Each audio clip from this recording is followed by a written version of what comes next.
Okay, it's time for my sound check.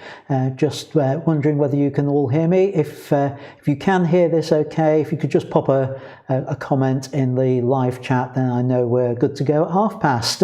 Hopefully, see you at past then.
Good evening, everyone. Welcome to In Studio Live, the 31st edition of it, which is both surprising and alarming, because I started these live streams 2 weeks before the lockdown, at the start of the COVID crisis. I managed two with my co-host Rick Bradbury.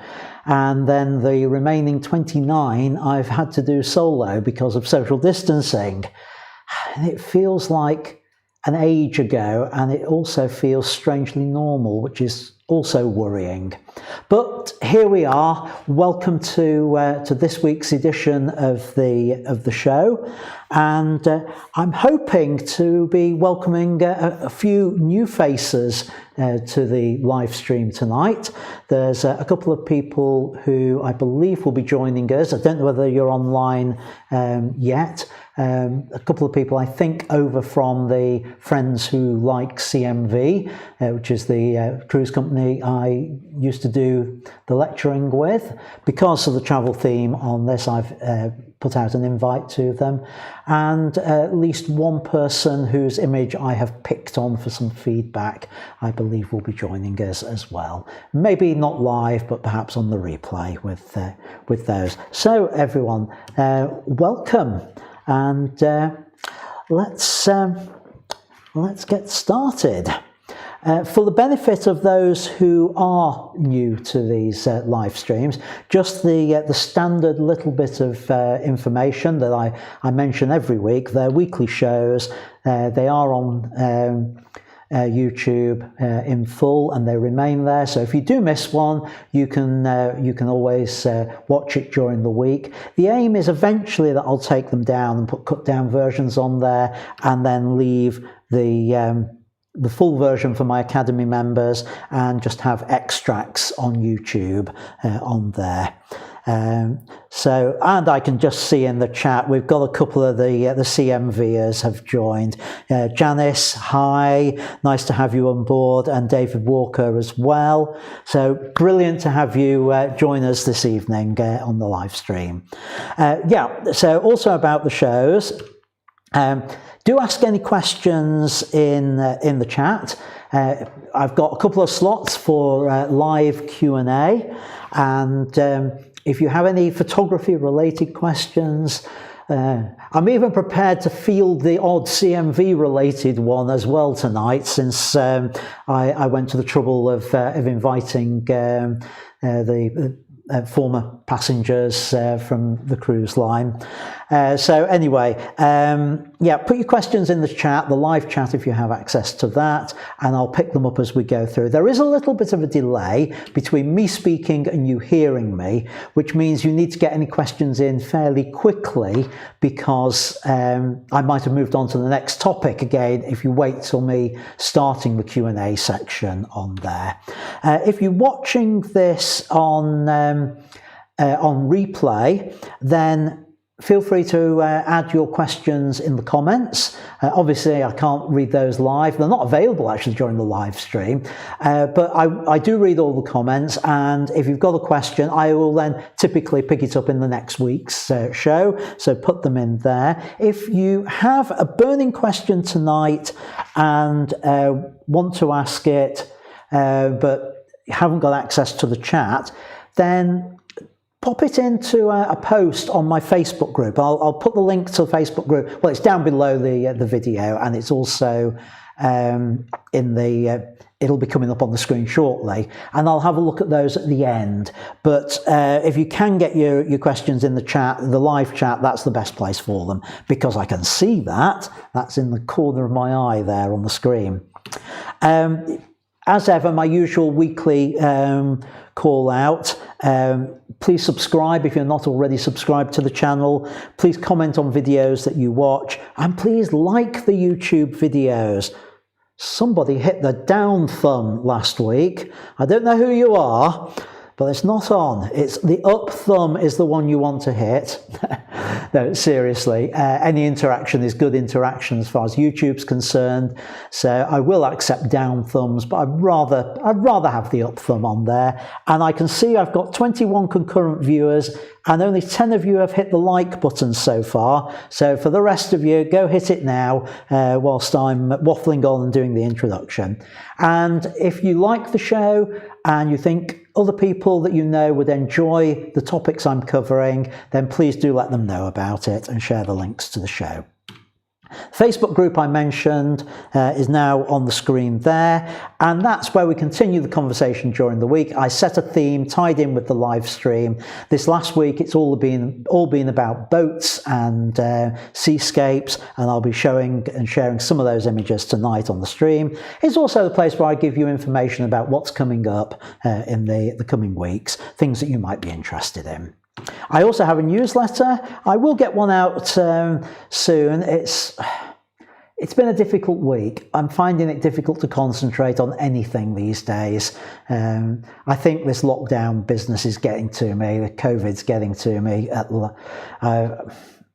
It's not nice, is it? So anyway, I will get one out. I'll try and do it this week. So what have we got on the show this week? Well, news. Have I got news? Well, not really this week, not a lot to share on there. I'm going to share one of the 12020 challenge videos tonight with those. For those of you who've done the challenge over the previous weeks, really good stuff on there. Our main thing we're talking about, I'm going to do a little section on how to photograph seascapes. And we're going to look at some of your images of different boating ones, cruising images, things like that. I'll be providing some feedback, a little bit more in depth with some, and others just a sort of general feedback on there. I've also got a really special video to share with you. Gary sent it me during the week, and I find it a really moving video. And very thought-provoking, and I think it deserves a big audience. So I'm sharing it as part of the show tonight. My thanks to Gary for enabling that. And I hope it will cause you to think when we get to it. I'll say no more at this stage on that. And of course the live Q&A, which I've already mentioned. So the first thing about the Q&A, as I say, get your questions in the chat. Remember there's a delay. And if none of the methods work, feel free to email me during the week with your Q&A questions, and I put them on a list to deal with them in future live streams when I get those. So contact me at ians-studio.co.uk is the way to send your questions in. Right, so what have we got in the chat? Any questions so far? Other than talking about the big modern domed building in my countdown images, I've had no questions. And that, Gary, is a theatre on the prom at Morecambe, and I took that, well, I'm assuming it's still there. I photographed it in about 2004, 2005, that sort of period of time, when I was performing there. So interesting design building. I think the locals tend to have a much more ruder name for it, shall I say, on there. Right, yeah, I've got a question this week from Gary Platt, other than what the building was. And he wanted to know if I got any recommendations about preparing images for exhibition. What's the best way to frame, title and present a collection of photographs? Right, okay, the key word I've picked up on from there, to frame. So I guess we're talking physical prints rather than a digital exhibition. Well, I can tell you how I've done it. I've had a couple of images in exhibitions. I don't often do it, to be honest. I don't pursue exhibitions, so if people invite me, then yeah, I may submit one or two.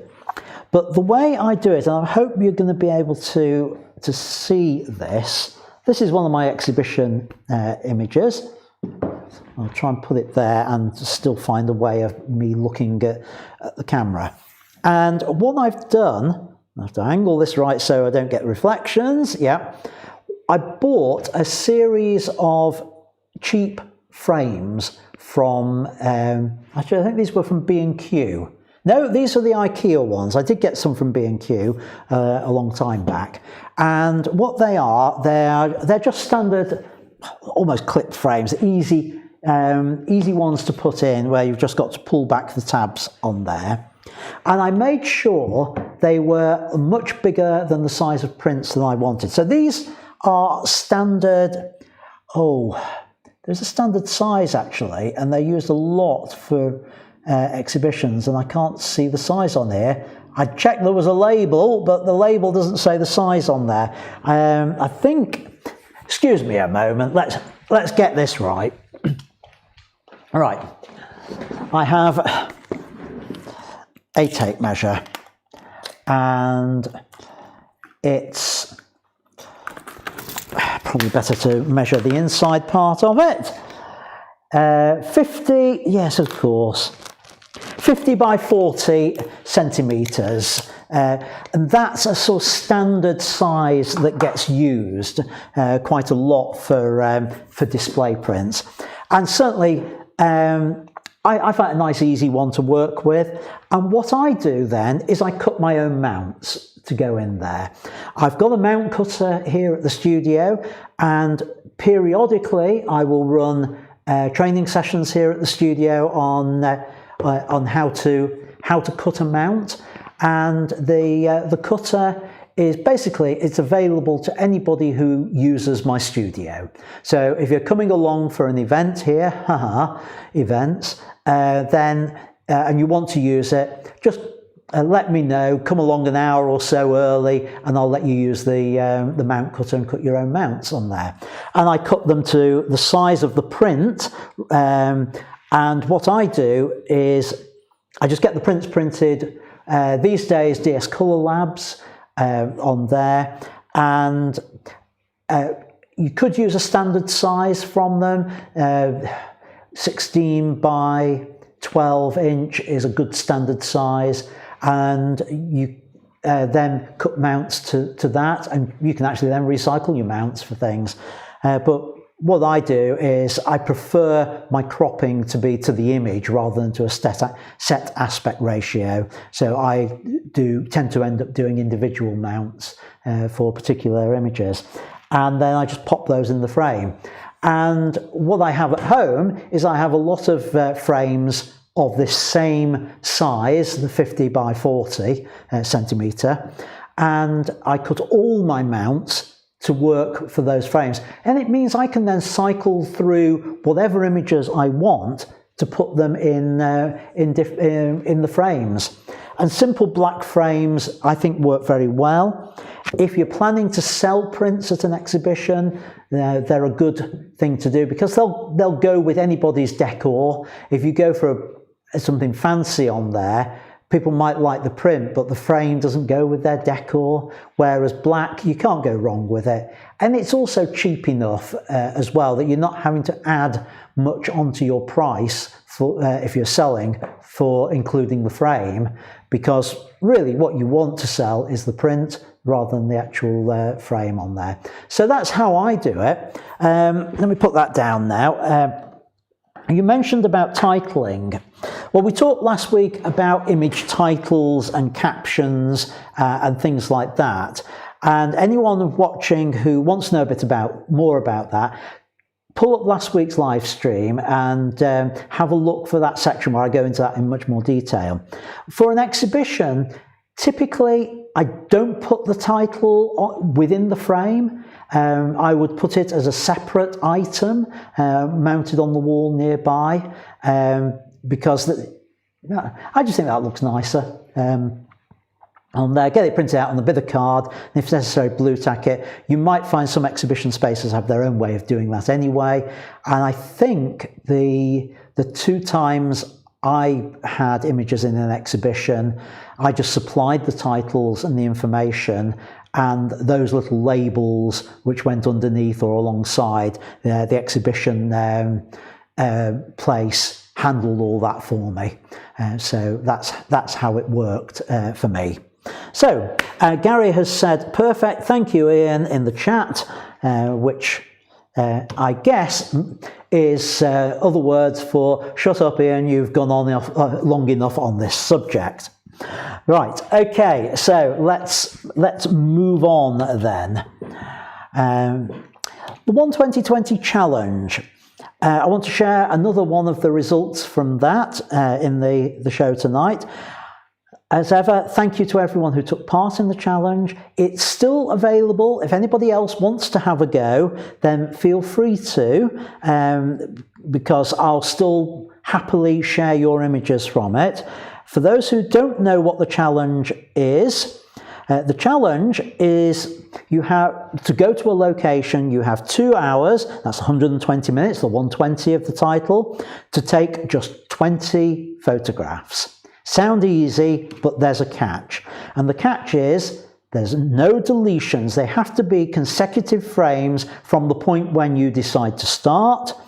So I will check your file numbers, make sure they're consecutive, and there's no retakes, which means every image needs to be a different subject. So if you're one shot of that subject, you make a pig's ear of it, tough, move on. You get one shot. And you must agree to show the images, and that means sending them to me for inclusion here in the Sunday night live stream. So tonight I'm going to share images from Bob Tovey. Bob, are you on the chat tonight? Yes, you are. I can see you're in there. So thank you for taking part. Bob went to a place down in Kent, which is the Crossness Beams engine at Abbey Wood in Kent, and come up with some really interesting industrial archaeological images, if that's even a genre. So let me play that in now, and let's have a look at Bob's images from the 120 challenge.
Okay, thank you for that, Bob. Really interesting selection of images there. I'm just going to move over to Lightroom and just pull out just a couple of them to talk about. My favourite from the whole lot is this one, which I'm assuming is the engine room, but I love the Victorian painted ironwork in there. And from a photographic point of view, you're absolutely spot on with the angle that you've chosen. The symmetry in there really works with it. So well done on that one. One of the others that I liked, I actually quite like this one of the railway tracks and the lines looking along it. I'm sure there are other angles which I think would work with that as well, but I think you found a reasonable one with it, and full credit for thinking with these shots what could work, going down low along the lines on there. It was a really good idea with that. What was the others that I wanted just to pull out on here? Yeah, this one. I quite like that. Nice use of the rules of composition, using the third lines in here, and the chap cycling along there, bringing a people element into this selection of images. I don't know whether that was posed and set up with the guy in the shot or not, but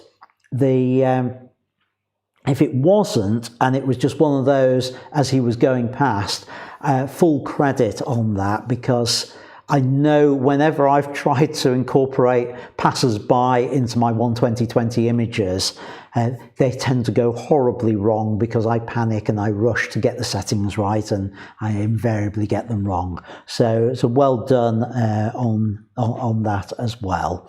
So thank you, Bob, for sharing those.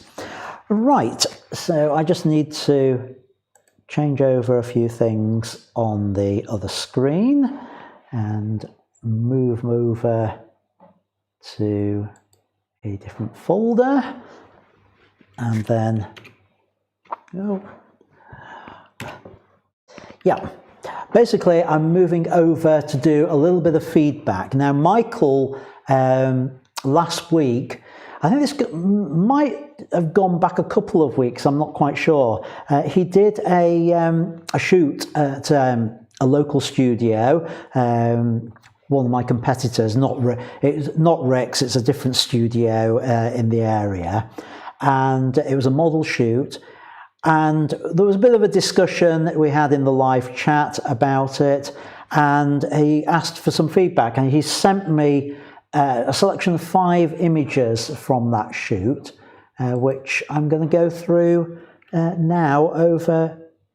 Well, actually, before I do, I just want to have a check of the chat, see if anything new has come in there on it. Yeah, oh yes, Gary's saying that he likes the shot of the chap leaning on the ironwork in the 120/20 challenge. Right, let's just head over to Lightroom on this for this. So it's not ships and boats, but it's one I wanted to give Michael that feedback on this set of images, and he's got 5 of them. I'm just going to step through them so you can see the 5 images first of all. And there, it's a lingerie set that he's been working on, and really, so just a little bit of feedback on this.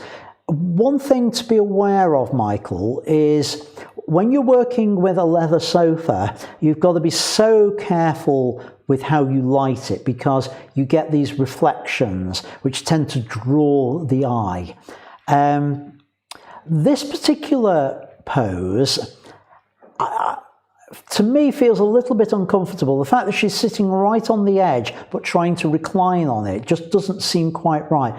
I would have moved a little bit further over to the side there and got her to recline a little bit more with it, and maybe I'd have had to move the lights a little bit to achieve that. This particular one, the problem here is the camera angle. Well, there's two problems really. The camera angle is part of it, and that may contribute to the other problem that we've got, which is this horrible reflection on the sofa. But not only that, we've got this converging verticals. The camera's too high. We really, it's just not in the right position for. It's actually too high, too low. It's converging. It's too high looking down to give that. You really want to keep the plane of the camera parallel with the wall so that these lines don't converge. However, we can fix that. And so just heading over into the develop module, I'm going to go full screen so you can see what I'm doing a little bit better on this. So what we need to do, first of all, is we really need to deal with this bright area on the sofa. And the easiest way to do that is with an adjustment brush, which is K, or the brush up here. And I'll reset everything, and then you can see what I'm doing. I'm going to use one adjustment, and that's the highlights. And I'm just pulling the highlights right down. I've got a reasonable size brush now, and with that I can paint over here, and you can see it's just affecting those bright areas. Move the brush in small. I'm using the mouse scroll just to darken down those areas, a bit of a bright area along there, and that just deals with that horrible reflection really simply on that image, which could have been avoided with a different positioning of those lights so that we don't get the light coming, it reflecting back on there. Now, next is the converging verticals, which do make this look a little bit awful, to be perfectly frank about it. And I go down to transform. Now, I don't know whether auto will do this or not. Let's see what auto gives. Now, auto has no idea what to do with it. Control Z to undo that. So we're going to go with guided, which is what I was expecting. And we draw a line on the verticals on there. Now, I don't know whether you can see it on the video, but there is actually another vertical here that I can use, which is along there. And now we've got a horizontal along here, along the base of the sofa that we want to try and sort out. So we want that to be horizontal. So that then gives us a straightened image. I'm hitting the R key to crop it. I can then bring those sides in like that. And it's distorted the image, the sofa, unfortunately. But if you'd have chosen the position, the height correctly, then we could have avoided that. Now, general adjustments on it. What I don't like is the sofa disappearing into the background on there. So I just give it a little bit of a boost, maybe on the shadows. Let's see if that does it. Just enough to bring that up and to provide that little bit of separation on there. But unfortunately, it's distorted the sofa a little bit too much, but I'd rather have a distort. I've just noticed that's still converging. There's something weird going on there because I definitely put a straight line in on that. But if I had a bit more time, I could do that. The key one is that highlights on the sofa, dealing with that. So let's just move on. Same you could do on that one. And then moving on to these images, which are pairs of images, lingerie shots. When you're working with two models doing something, what you need to do is to try and get some connection either between the two models or both of them connecting to the viewer, to the camera. The problem here is we've got one model giving eye contact and the other either with eyes closed or looking down, and that really doesn't work for me. You really need them both doing the same thing.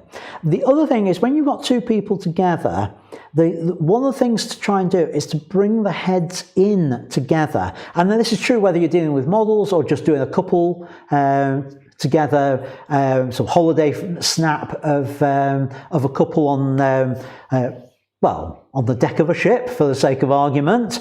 You would have the heads leaning in together, not one moving out from the other on there with that. Same sort of problem here, in that we've got one of the models with the eyes to camera and the other looking down. And the emphasis, Michael, is on you as the photographer to direct them so that they're both doing the same. Where they're positioned on something like that is they can't see what the other model is doing. So the only way they know to synchronize is by you telling them. So you need to give that little bit of feedback on there. The other thing I would have done is I'd have asked them to move their hands over just a little bit so it was in the middle, center point, and I would have also got them to mirror with the legs so that they were both doing the same thing on their legs.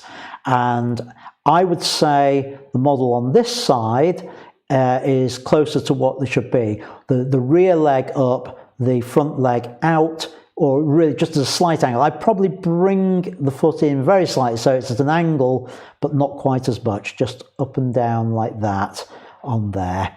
And this, if anything, I'd reverse it round so that the higher leg is the one behind on there.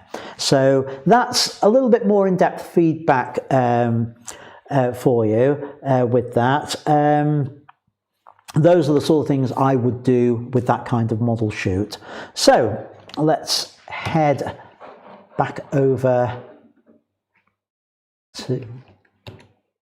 Hang on, what's going on here? Oh yeah, it's gone over. Right, I had a bit of trouble there getting that to go over. Wow, lots of things appeared in the chat while I was on there, because I can't see the chat when on the thing. So right, let's have a look what we've got. Yeah, Michael's saying he tried to do it. Single light positioned centrally for the models. Yeah, problem. That's not the way I would like that scene. It's one where you really need to go two lights either side with it, so you don't get that reflection. Actually, I'll do it that way so everyone else can see these chats as well as I'm going through them. Yeah, Bob was saying about the cyclist. It was sort of spontaneous on there. Michael saying that that wall I was struggling to get straight was probably sloping anyway with it. Yeah, saying then the model on the left wasn't doing eyes that day. That's what she said to. Yeah, no, that really doesn't help. A model who's not cooperative like that. That's very tricky. What I would do, I would actually say, I'd try and cheat it actually. I'd use one of my tricks and I'd get something lined up, and I get the model who will look at me already looking towards me, and then the other one, I just I don't know what her name is. Let's call her Frida for the sake of argument. I get her set up. I start as though I was about to take the shot. I go, oh, Frida, and she'll naturally look at you, and you can get the shot. And that's a little cheat around that. If you can't get a model to look at you when you want, just call them, but do it in a very natural way, not as though you're calling one of your pets or anything like that. Just as though you wanted to ask them something, and they'll then look up and generally in your direction with that. Anyway, I hope that's helped, Michael. And next time, come to a different studio. I'm joking. Right, okay, let's move on. Seascapes. I was going to do 2 sections of me talking both seascapes and all about photographing boats independent as 2 separate bits, but I realised I've got so much stuff tonight, things that I'm feeding back on, images I wanted to talk about, that I haven't really got time to do an in-depth one just on photographing boats themselves. I'll do that in a couple of weeks' time, but tonight I'm going to look at seascapes, and I think 95% of these have been created on voyages I've been on with CMV, so it ties in with that. So, seascapes. What are seascapes? Well, they're like landscapes, but they are landscapes which involve the sea. And a few weeks ago, I did a talk all about doing landscapes, and I talked about things like what I call the 3 grounds: the foreground, midground, and background of an image as you build up a landscape shot. So if you want to know more about that, look up that particular live stream from a few weeks ago, the landscapes one, and I go through it on there. But we're going to use some of those same techniques with our seascapes.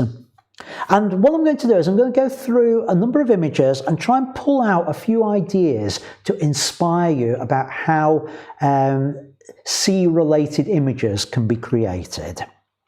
So here we are. We start off with an image of, this is a seascape in Mindelo, Cabo Verde, and this is where I want to talk about the 3 grounds that you've got in an image.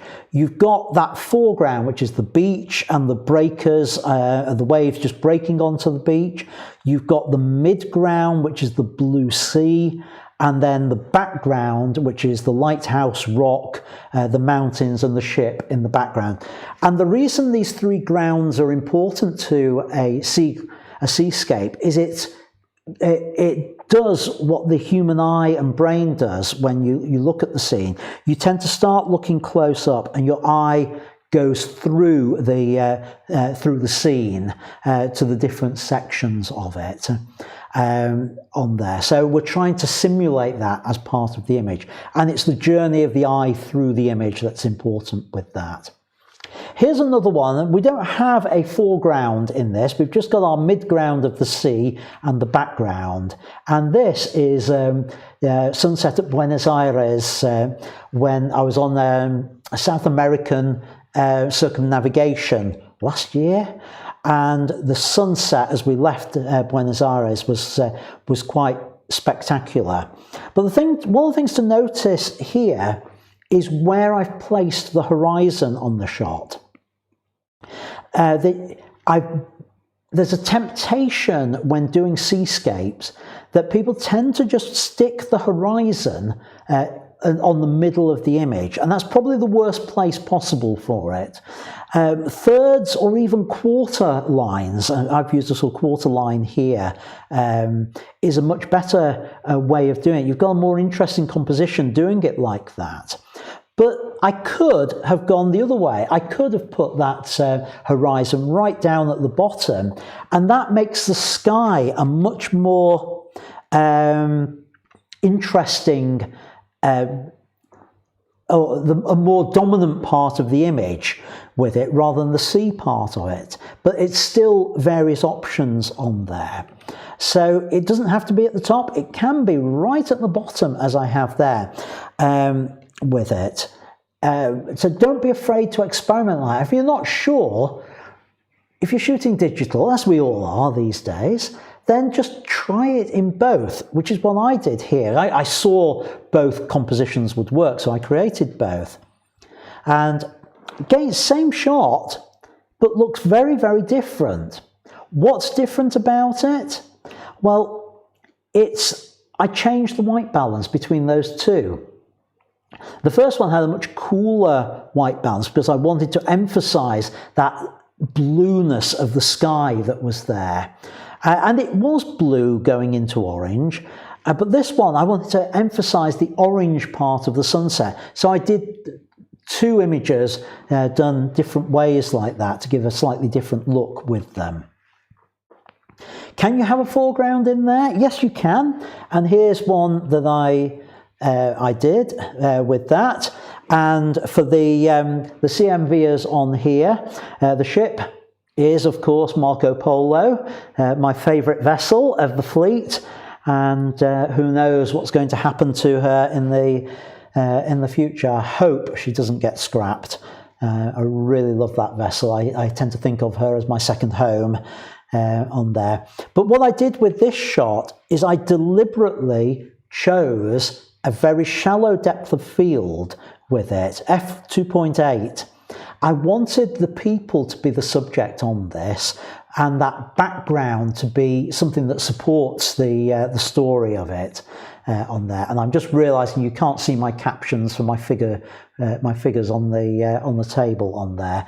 But sorry about that. Basically, all I'm saying is f2.8, shallow depth of field with the caption. Now this one, I'm not going to put the caption up straight away. For anyone who travels by ship, try and guess now before I put the caption up, and put it in the chat where you think that sea is. Where's that ocean, sea, or water area? I think you may be surprised as to where it is, the location. But the reason I've included it is because this is again about that use of thirds. There's such a temptation with Seascapes for us to put the horizon in the middle. I've put it up by the third line, and even the sun, I've put that to one edge. And a lot of the images I'm seeing in the Facebook group and in other places, when people are photographing the sunsets, we have this tendency to bullseye the sun in the middle of the image. Now that can work. And I'm going to talk about a couple of images from Richard Lovelock a little bit later, where he does exactly that. He does bullseye the sun, but his work, and I'll explain why they work, and yet most of the time it doesn't, and why normally you're better putting it off to one side. So think about that. Now, anybody guess? Nobody's put it in the chat on there. But it is the Bay of Biscay. How has anyone ever seen the Bay of Biscay that calm? It's legendary amongst cruisers about how rough it is going across there. Well, I was fortunate enough to go across it once where it was a mill pond and we had the wonderful sunset. Was the sea and the sky that orange? Well, that's how my memory of it is.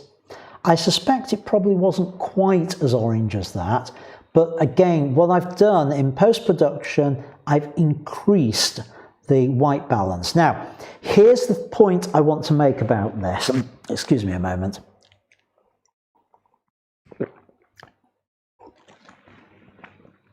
If you are shooting with auto white balance, then the camera will automatically try to take that color cast out, and you don't want that to happen with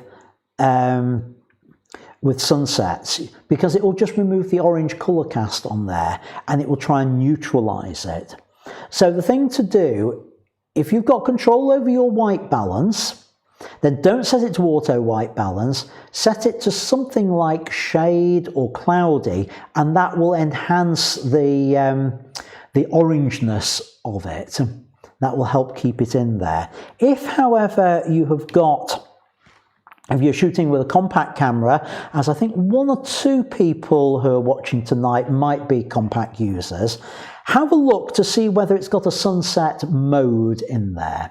What does that do? Well, the main thing it does is it tells the camera not to remove the orange cast from your image and to leave it in there. So look for that on a compact camera, and that will help preserve it. Now, different body of water again here. oops, I said Bay of Biscay. I'm sure it wasn't the Bay of Biscay. I think it was one of the Norwegian fjords on there. It's just the way I pull them into PowerPoint. I tend to copy the previous slide. But think also of just creating abstracts with water and seascapes that way. And you've got this kind of effect on there, or even this kind of effect, where you've just got the reflections in the water, and you've just got that side. Again, we were in a fjord. That's the reflection of the mountains and the snow on there.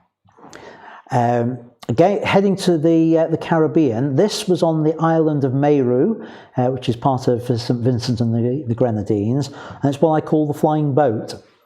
And this works because of how I have composed the image. I've made sure that there's none of the extraneous bits in there. The horizon, well, actually it's a beach that's just out of shot, the top of the frame. I've just cropped it out, and I've deliberately kept the jetty that I was standing on out of frame, and all that sort of thing, so that I've really simplified the image. And that's one of the other things with Seascapes. Try and get your image to be as simple as possible. Don't have too much clutter in there. Think about trying to remove that clutter where you can. This one actually wasn't on a cruise. I think it's the first one of the set that wasn't on a cruise.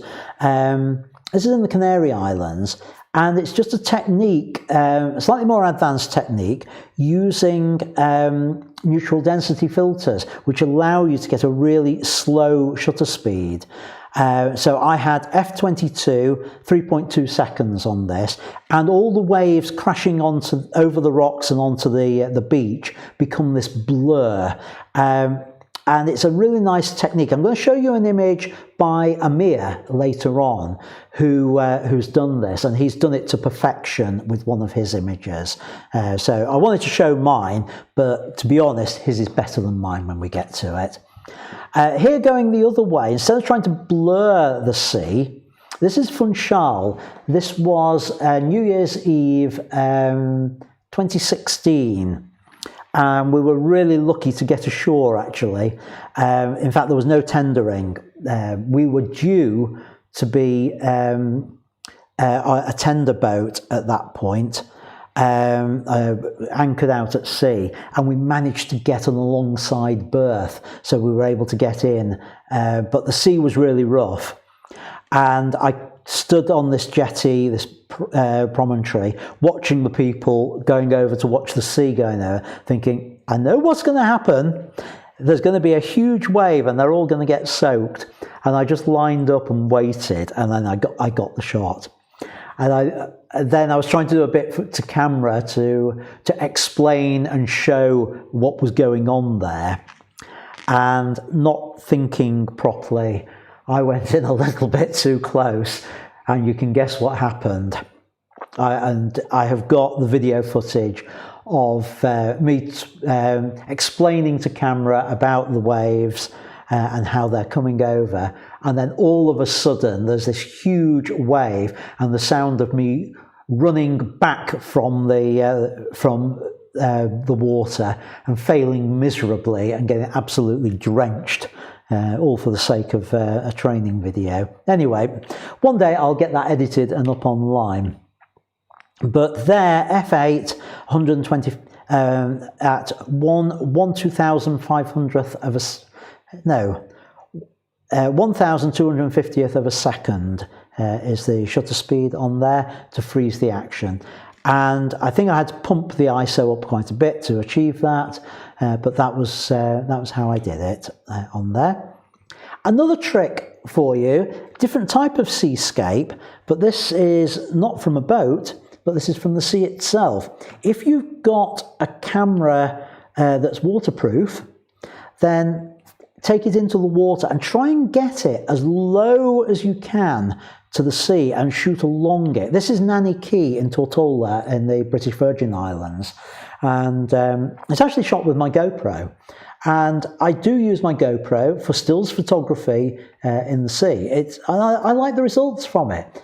Okay, I'm never going to be able to sell them as stock, but it gives me some really interesting perspectives, because not only can you take a camera close to the water, and I have done that with my DSLR as well, but only when I know the sea is calm and it's not going to break over the top of it.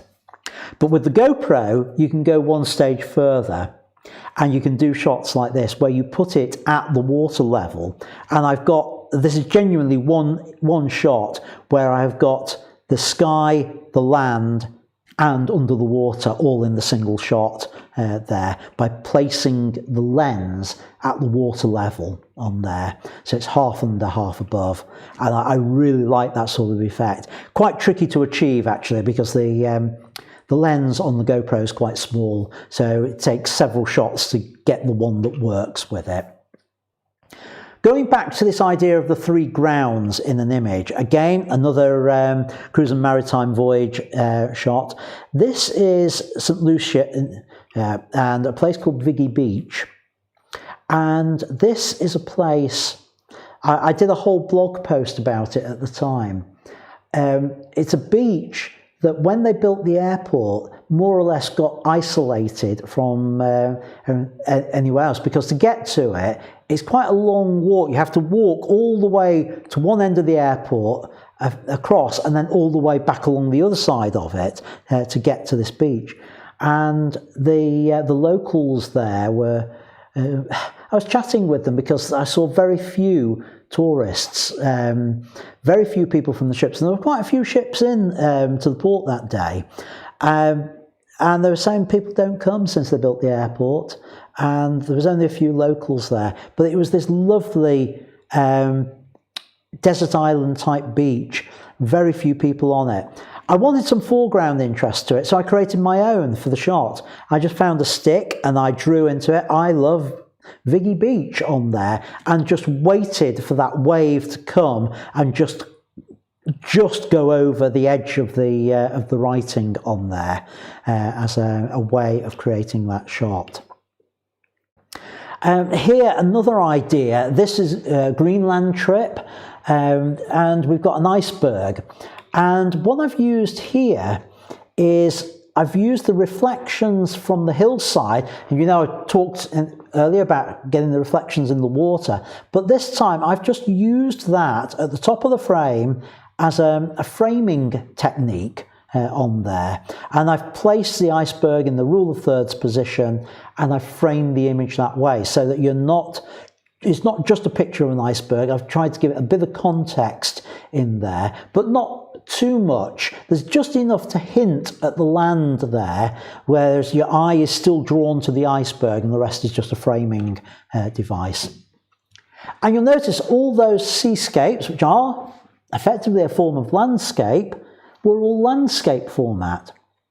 Well, you don't have to do your seascapes and landscapes landscape.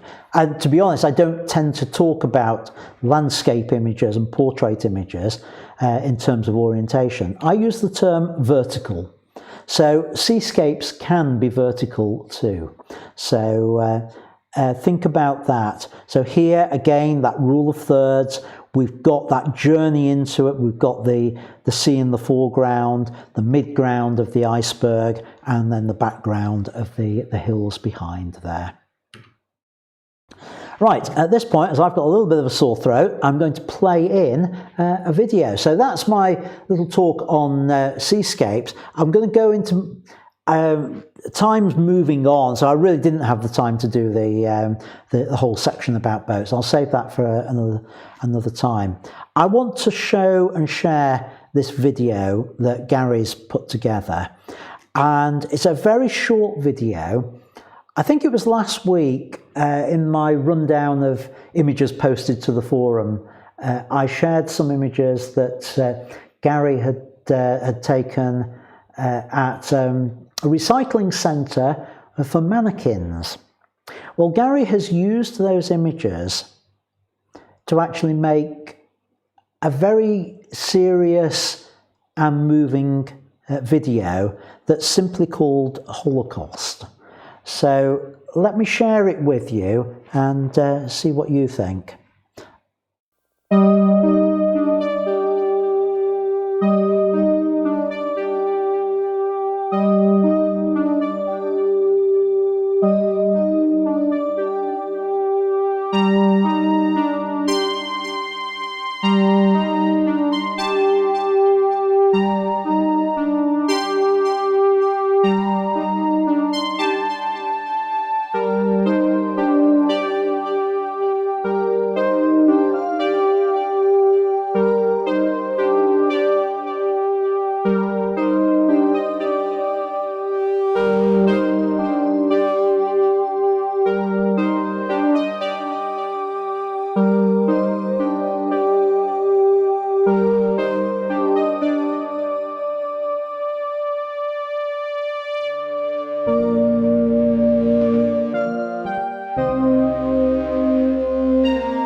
Thank you, Gary, for letting me share that video. I've watched it a couple of times. I find it a very moving piece, and I think it is so. I'm almost hesitant to use the word clever, but it shows how we as photographers can use our skill, can use our photographs to remind people and to make a point. And using those mannequins, I think, really helps with that, helps bring it over. And I can see in the comments already Terry saying brilliant video, and Kev saying very moving. And I think that is one that you should be proud of, Gary. And I think it deserves to be seen by a much wider audience. I don't know if you've got a YouTube channel of your own. If you have, then please put it up there and share that link, because I think that's worthy of being seen. I have some friends in the Jewish community who I know would also love to see that. So I think that is a video that can be shared and should be shared. So thank you for allowing me to play it in as part of the live stream tonight. Okay, just moving on now. Feedback session. I've got some images from Eric, from John, and from Richard that I just want to talk about at this point. So let me head back over to Lightroom and get that set up over here. Which I think. There we go. Right. Yep. 3 images, or 3 sets of images, I suppose. The first one, I want to start with just talking about these images of Richard's, the sunset. And I said about don't bullseye it. This is one of those times where bullseyeing it does work. And interestingly, just looking at the settings on here, on this. So what have we got? What we have here is ISO 100. I've got this in the wrong way I normally view it. Yeah, 1,000th of a second f13. So really sort of stop down to get the silhouette effect. And the reason this works as a with it being bullseyed is because of the symmetry on it. That's one of the few times where centering it works. We've got the things either side. Now, I know Richard was saying he was bothered about the lack of a bird over here. Actually, I'm more concerned about the bird that's over here, the one that's in the water. I think that's drawing my eye. So I would make a slight change. So Q for the spot removal tool. Oh, come on, Lightroom. That's nowhere near the right place to select that from. So, why on earth has it taken it from up there where it needs to be somewhere around here for it, about there? I'll have to zoom back in again now. Try and match that up best I can. So I would take that out. I've not found the perfect spot on there. Then that now becomes a symmetry on there. Anything I would do with the post-processing? Not a great deal actually on this one, Richard. Would I bring the highlights down slightly? Maybe. And the exposure up slightly. And it's about, that's all, I think. Possibly a little bit of clarity into it. to give something like that with that shot, and I think that works really well. And similar sort of approach over here. So let's have a look at this one. Again, we've got one bird, the one out at sea there. I'd be tempted to lose the one over here. Come on, Lightroom, give me a decent selection this time. Better. Not perfect, but better. So I would go with something like that. And I couldn't do it on here, but one of the things I'd be perhaps tempted to do would be maybe cheat slightly and grab one of the birds from the other image and add it onto here so that you've got a bird with a head. It's a shame that there's no head on that on there. I would be tempted to do that. I also think this needs a little bit more contrast to it on there, and maybe bring that down just slightly on there, and the texture or clarity. Yeah, clarity up just a little bit. Now there's some vignetting going on there. Now I'm assuming that you haven't done a post-crop vignette. No, you haven't. So that must be in camera. So that tells me, yeah, profile corrections on there. And I would always, even if I like the lens vignette, I would always apply the adjustments there, and then if I want a vignette, I'd put it back myself, because then I've got control over what it looks like. And so I would probably do it something a bit more like that. So what's the before and after with it? That's before, that's after, before, after. Just a minor tweaks on there, Richard, with that. Right, now, moving on to, this one is John's. I'll go into the develop module on this. A couple of things for this. I really like the sky on this, John. I think we've got a slightly sloping horizon, so let's try and sort that one out first before we do anything else. Let's sort the horizon out. I think I've got that right, more or less, on there. Now, I would have liked to have seen this with either a wider angle, or I'm about to say something you're going to tell me off for. I'm going to say, well, take a couple of paces backwards, and I bet you're on a jetty, and a couple of paces backwards would have ended up with you in the sea. But I don't like the clipping on this boat here. I'd like to see more of that boat, or at least the jetty that it's moored up against in the foreground on there. It's also slightly underexposed. So I'd like to try and get some of that detail back in there. So I'm going to start with the exposure and just bring that up a little bit on there. And I don't want it to come too high. We definitely need some contrast into it.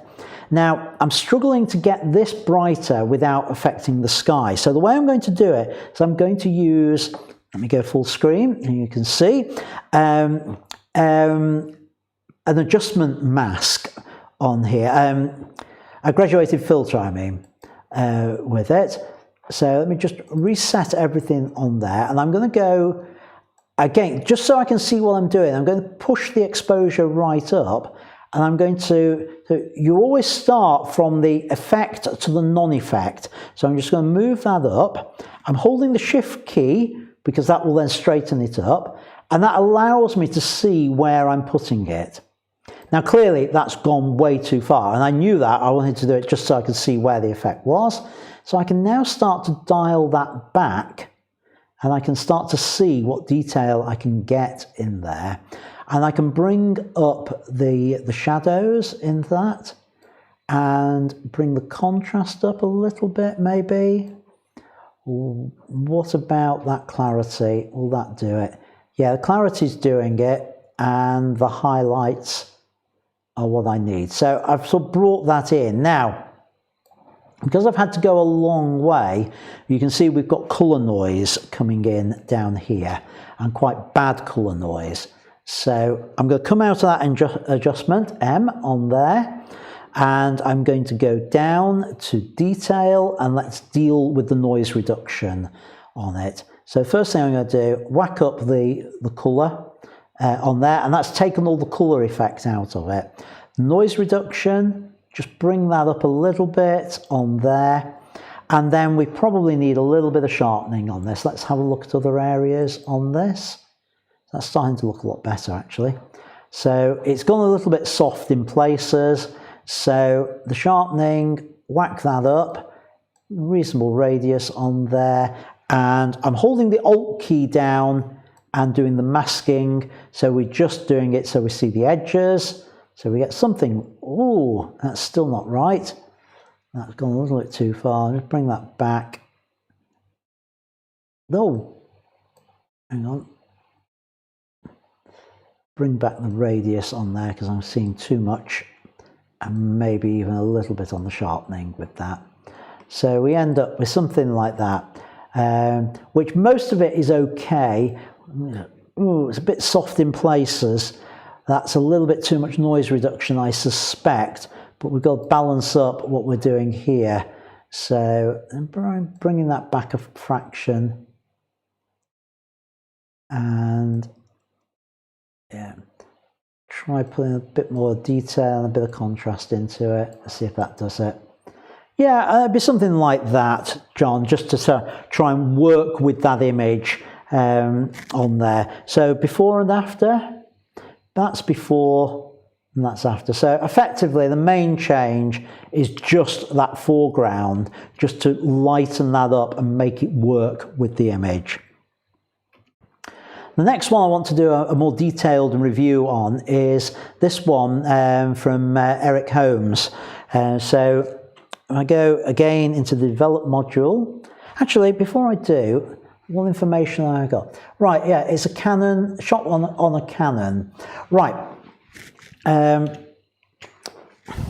Eric, before I do the edit on this, I don't know where you're at with your photography and what you understand and don't understand with it. This image is underexposed. I suspect, looking at the settings you've got here, you were in manual mode. Now, I don't know whether you were using just a little marker, trying to get it in the center on there, but what's happened is the image is underexposed. And we can see here, we've got a lot of space on the right-hand side of the histogram there that could be used. So I would suggest, make sure you've got your histogram enabled on the back of your camera so you can see that information on there. And if you're shooting in manual mode, as you appear to be, then once you look at that, add in a little bit more exposure to it. So what you could do with something like this, you could have opened the aperture up a little bit. If you've got a tripod, you should be able to, well, the fact that you're 24mm, you can easily hand hold that at 1/25th of a second. So you can go down 40th, you'd probably get away with a 20th, to be honest, on there, if you held it really steady on that. So you could have dropped that exposure down to get a bit more light in, things like that. What we can do with it, though, is we can try and sort some of that out here in post-production. So I'm going to expose it, open the exposure up, and now we can start to see that boat a little bit better. We've got a lot of brightness in that sky there, and we can solve that by bringing the highlights down a fraction with it. The white balance on here, it's a little bit on the blue side for my liking, and I would be tempted just to warm it up a little bit. Now, I can't go to a particular setting on here because it's a JPEG that I'm working with. But on your camera, you had the option with something like that. I would have set your white balance to cloudy or shade, and you've got that slightly warmer look to it. And that's more or less what I'm doing here. I'm just doing that in post-production on there. I would add a little bit of vibrance to it, and I would add certainly some clarity on there. With that, just a slight tweak to the shadows, very little needed. Now we're sort of getting somewhere with this. Bit of vibrance perhaps, not much needed, just to bring out the red in there. Now I can do that in here as well. I can just go with the red and bring up the saturation on that, just make it a little bit more vibrant on there. And finally, I would do what I often do with these sorts of images. I'd add in a post-crop vignette, and I would just bring it down a little bit. My usual way, I'll bring it down, feather it off, and then just bring that back to the point where it almost looks as though it's not there, and that's probably the right position for it. So I do that, and I bring that in a little bit with the midpoint as well. So again, before and after, we've got that. So nice shot, Eric, on that. A nice composition. You might have been able to just crouch down a little bit, bring the horizon down just a fraction maybe with it. A bit more emphasis on the sky there, maybe on there. But nice shot. And I thought this one was worth going through as a bigger edit for you than just a short edit. Right, okay, now let's get back to here. I want to have a look what's been going on in the chat while I've been talking. Richard just saying about his JPEGs for his edits. Actually, your edits, Richard, weren't that different to the originals on there. So thank you for sending that. Right, okay, let's move on. And we have, I just want to talk very briefly about something that Brian put on the Facebook page this week, pinhole camera shot. And here's the image that he created. Now, slightly in jest, I know, Richard, but Richard made a comment about, oh, I'd pay more for a shot that's actually in focus. For a pinhole camera shot, that's not bad, actually.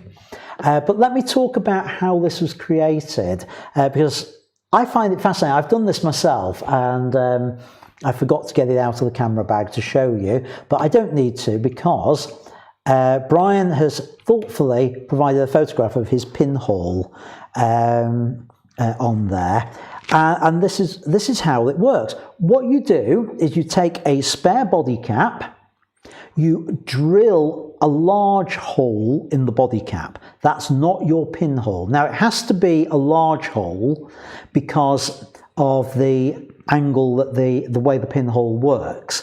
There's two ways of doing it. You can actually buy pinholes. I bought one years ago. I was trying to find a supplier online to link to for the live stream. I couldn't find one.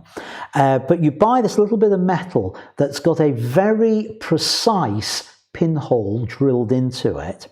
You then, exactly as Brian has done in this image, you attach it over the center of the larger drilled hole in your body cap, and you put it on. And you're working with, and something's gone horribly wrong here because I've lost a caption, which is supposed to come up to say what the settings were for it. I think, did I put it on the other one? Yes, there it is. We've got it down at the bottom. When you've got that on there, it's a little bit of trial and error to get the right settings. But this was about 2 seconds, ISO 200.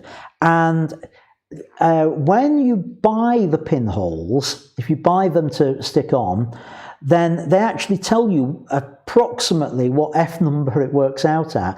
And mine even has a table then that you take an exposure at something like F8 and it gives you a table to calculate what the correct exposure then would be for the pinhole to do it. Now, why is it blurred? Well, there's a couple of reasons they can be blurred with the pinhole ones. One can be vibration, because you've got this long exposure and it could be that the camera was just sitting. People tend, and this is how I did it, I just left my camera on a surface when I did mine, and I got a little bit of vibration with it. It could be that the camera, I don't think this is the case with Brian, but if you've got in-body image stabilization, you need to make sure that's turned off, of course. But the main cause of blurriness with pinhole photography is that the pinhole isn't truly sharp, which is why you have to buy these. And sometimes, if you try to make them yourself, and you'll find lessons online on YouTube that you can do it with a bit of tin foil and you just use a pin and punch a hole in. Yes, you can, but they will be blurred. If you can get a precisely machined one, and the quality does vary between different people on that, you will get you'll get a sharper image. An item has just appeared on the comments, which I want to mention, which is from Subvids. He said that he's used a bag of rice before. Not as a pinhole, I know what he's talking about. A bag of rice for something to place the camera on as a means of stabilizing it. Not a bad little tip on that. So yeah, I just wanted to talk about pinholes, and I might have a go again myself at some point to see what I can come up with on that. As I say, I do have one. If I manage to do one this week, I'll share it next Sunday. Right, yeah, that was the lens. Feedback, just to finish, I've selected a number of other images from people that I want to just talk about and provide a little bit of feedback on. Not as in depth as the ones I've gone through. This is what I'm trying to do, is pick a couple to do more in-depth feedback on each week and some just general feedback. So let me get back to Lightroom. That's not Lightroom. Where's Lightroom gone? Let me find Lightroom. Dum-de-dum. Lightroom. Here we go. Now, Lightroom, change my display, blue, right, okay, so here we go, and I'm just going to go through these. All right, I've got quite a few from Amir this week, and I mentioned he's been using those ND filters to get the sea to look soft. Now, I don't know how long an exposure this one was, because Facebook strips all that information out, but I can tell he has used it by the blur of the clouds. He's used a long exposure with that.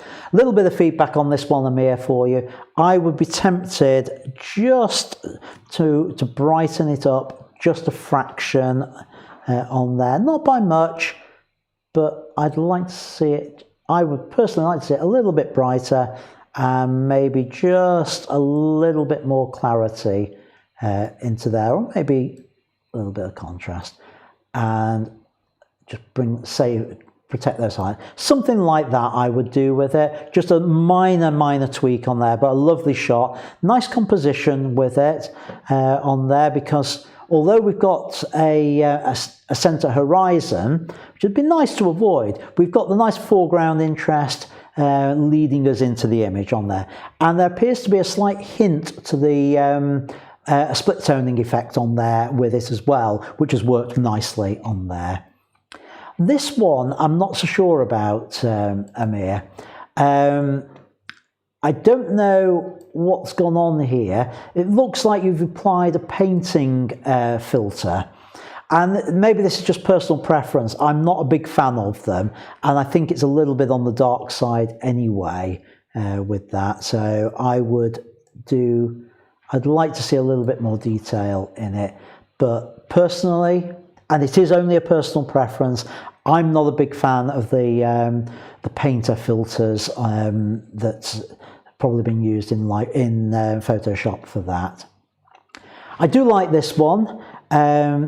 Again, I try and bring the horizon down a little bit further, lower in the frame, and you could do that by crouching down to create that shot. Or we could do it with a little bit of a crop, just to bring it down to something more like that. I think would work better on that one.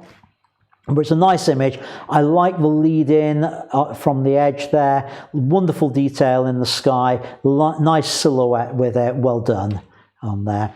Now this is the one I wanted to talk about of Amir's, and this is one where he's definitely used those long exposure filters on there with this jetty. And again, this is one where the symmetry has worked really well with it, because we've got this point of symmetry down the middle of the image, and it's flipped in reality on either side. You've got this mirroring on either side, which really makes it work. And using the filter to smooth the sea out is absolutely spot on. And it's a really good black and white conversion as well with that. One to be proud of, Amir. Well done on that. Bob, I like this one. I like the fact that it's almost black and white apart from the red in there, but yet it hasn't been done in post-production like that. Just a couple of things on this one. You need to just straighten your horizon a little bit on there. And again, I'd open those shadows up just a fraction. One thing I might do with it is if I went into Colour tab and go HSL, I can use the selector there just to bring down the saturation on the blue a little bit, just so that the red is the really saturated part on that. So I would go with something like that, but do like that one. That's really nice. Moving on, again from Bob. I had to include this one because my favourite ship's in the image. That's Marco Polo in the background, obviously at anchor. I'm guessing in the fjords there. Not sure which port of call that is on that one. But the reason I've picked on this one is because I like the way you framed it between the huts and the wood on there. It fits nicely in the theme. I'm not so keen on that bit over there. Would taking that out? No, it wouldn't. That's going to have to stay, I'm afraid. But yeah, that one works nicely. Lovely composition with it on there. And this one as well. Again, Marco Polo in the image there. I like the foreground interest.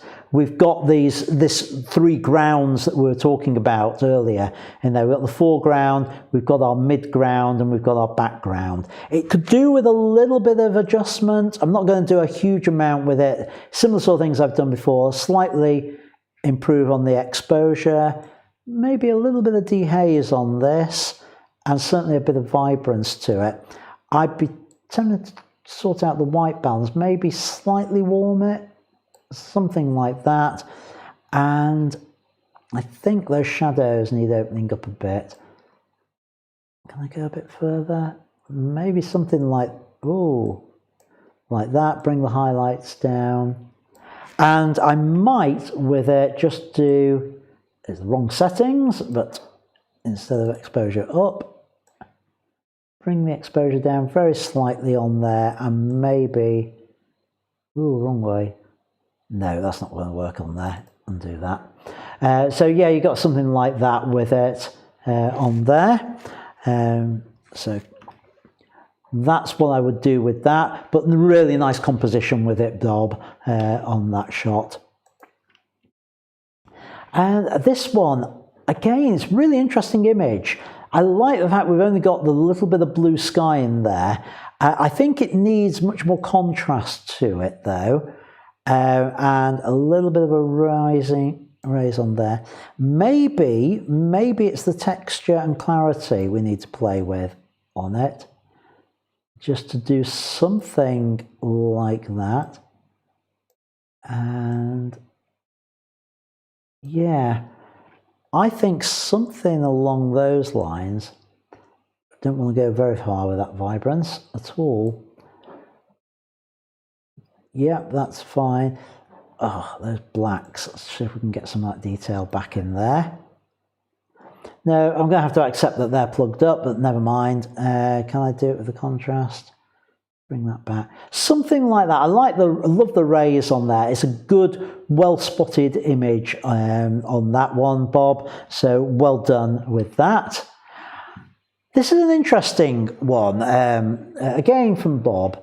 I love the curvature of it. What I'm slightly bemused at is the text on here, and I can't quite read what it says. I'm going to try zooming in a little bit further. No way of knowing what that text says or why it's in the middle of the sky on there. But other than that, I do like it. Maybe a bit more saturation to it. I think because it's such a surreal image, it can cope with that extra saturation and maybe just a little bit more exposure. Oh, that is annoying me now. I'm going to get rid of it. I hope it wasn't a copyright mark on there. But yeah, there we go. Something like that with it. But I love the surreal sort of effect with it on there. Nice one from Gary. I know I've calibrated this monitor recently, but everything's looking a little bit dark. The fact that one of Gary's is looking dark, I'm beginning to wonder on there whether I need to recalibrate this. On that, again, lovely shot, Gary, nicely captured on there, but that's looking dull. I don't know whether it's my monitor now. I'm starting to doubt my own monitor. I'll have to recalibrate later. This I love. I know it, I have photographed it, I've been there with a model, did a Trash the Dress shoot round there, and I actually had shots with the model on the boat with that. That's Formby shipwrecks up there. The only question I've got for you with that, Gary, is how recent is the image?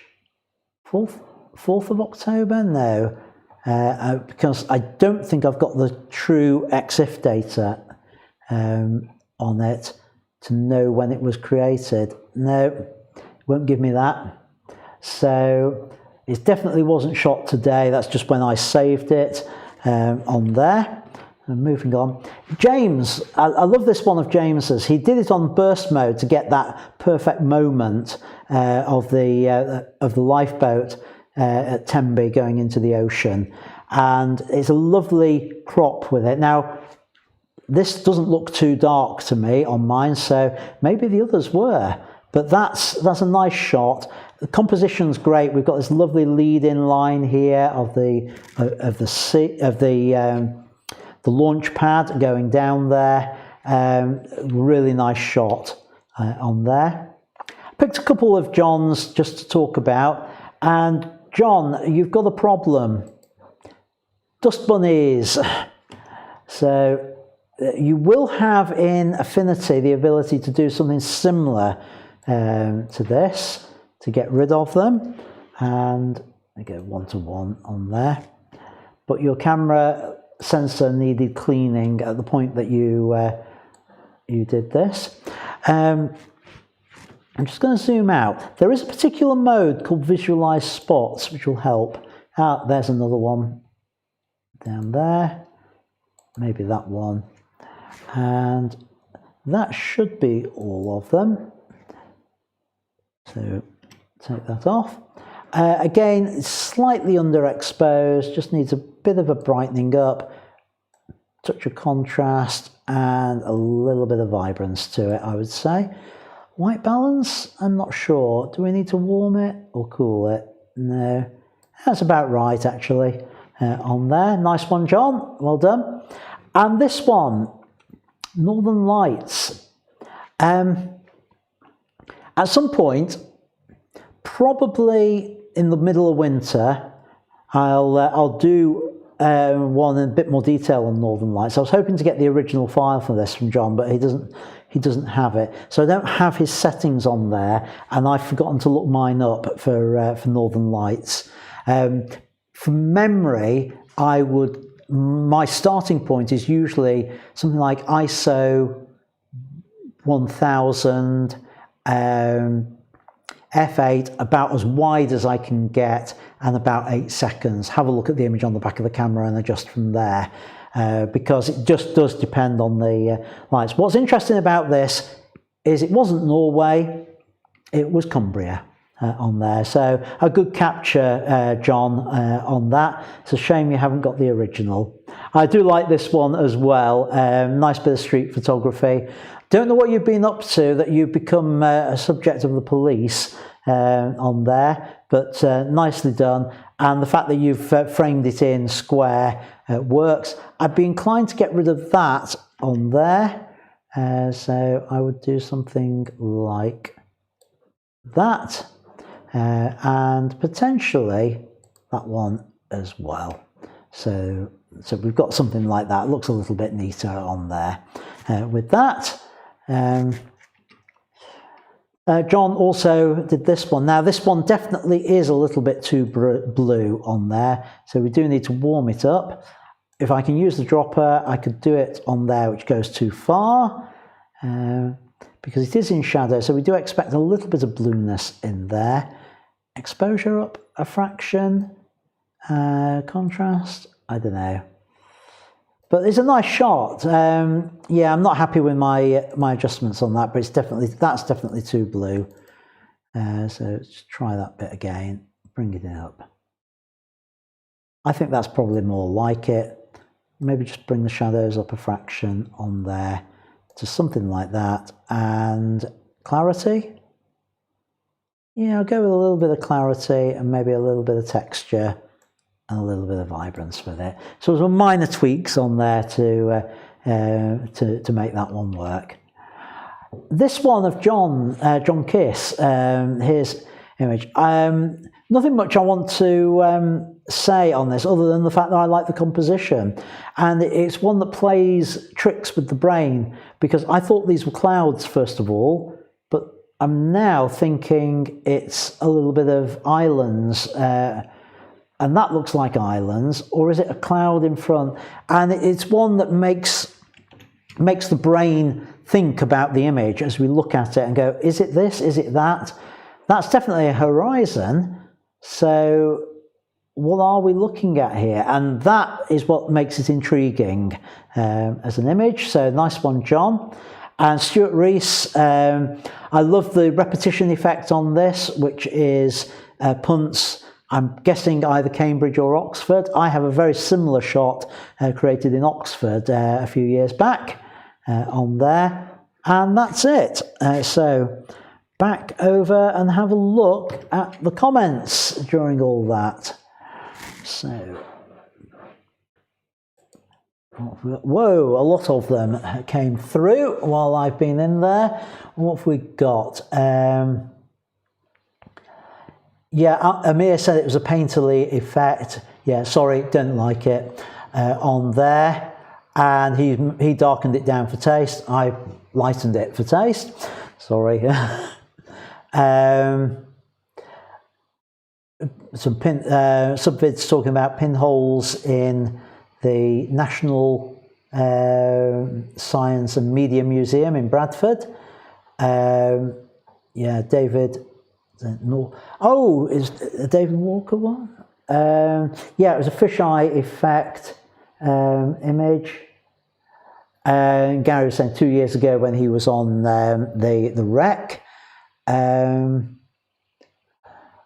On there, the umbrella was lightened in post-production on the one with the red umbrella. It worked nicely, Bob, on that. I did like it. And it's Croatia, yes, those islands, nice one on there.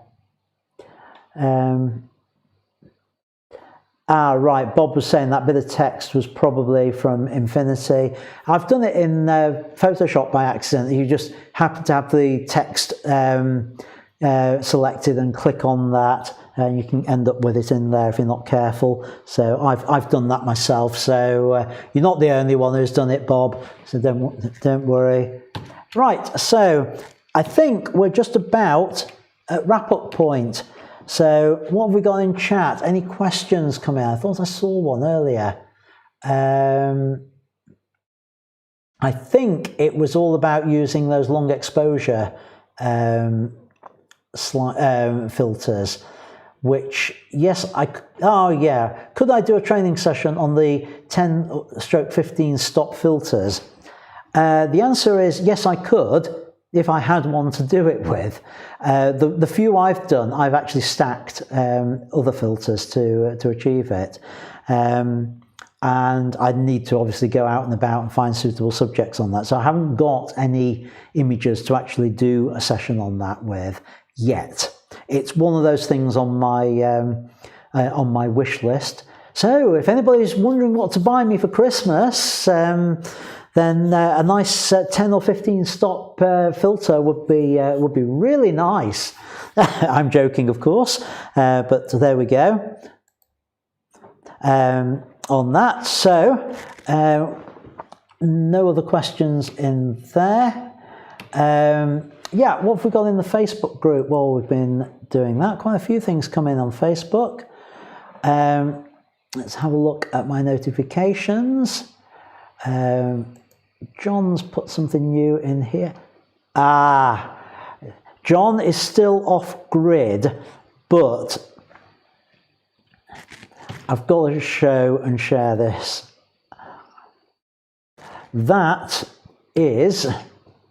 That's Marco Polo.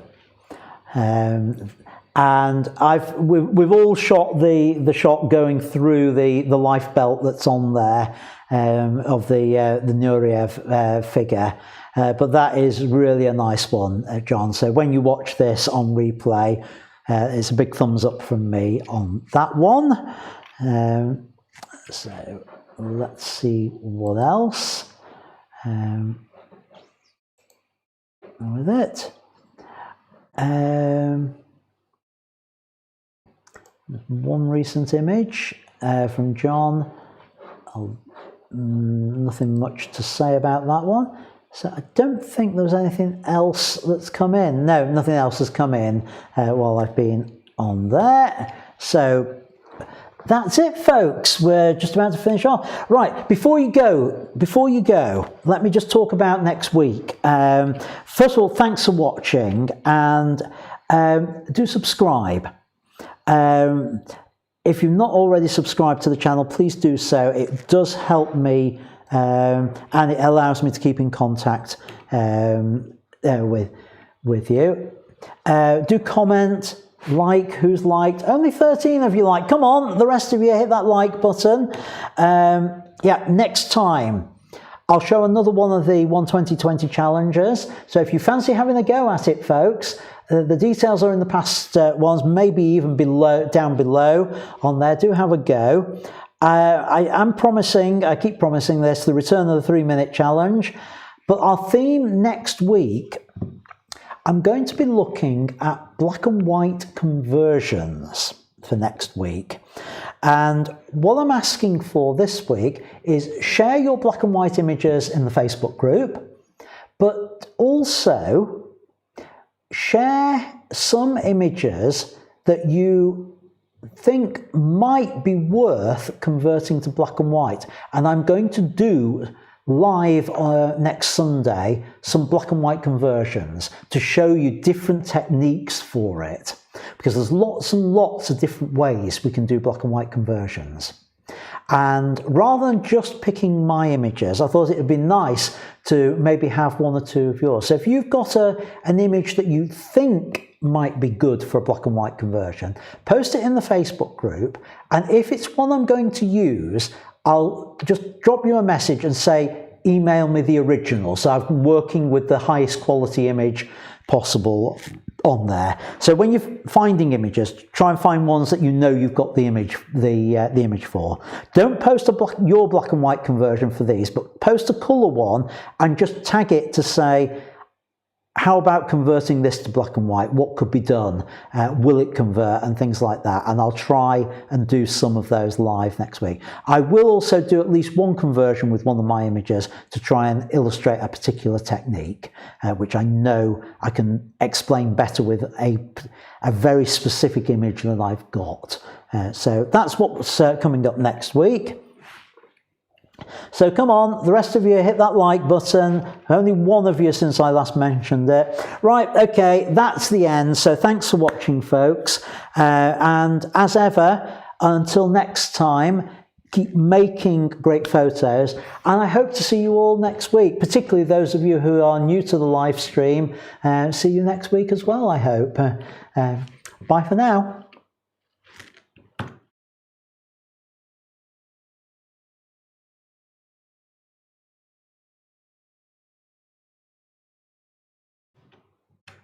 This is the point I record the alternative ending for when I do a cut down version of this.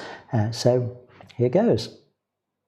Thanks for watching this cut down version of Ian's Studio Live. The full version's now no longer available on here. You've watched the cut down version. The full version's in my academy. Have a look over my shoulder. That's the instructions to join there and the prices. It doesn't cost much.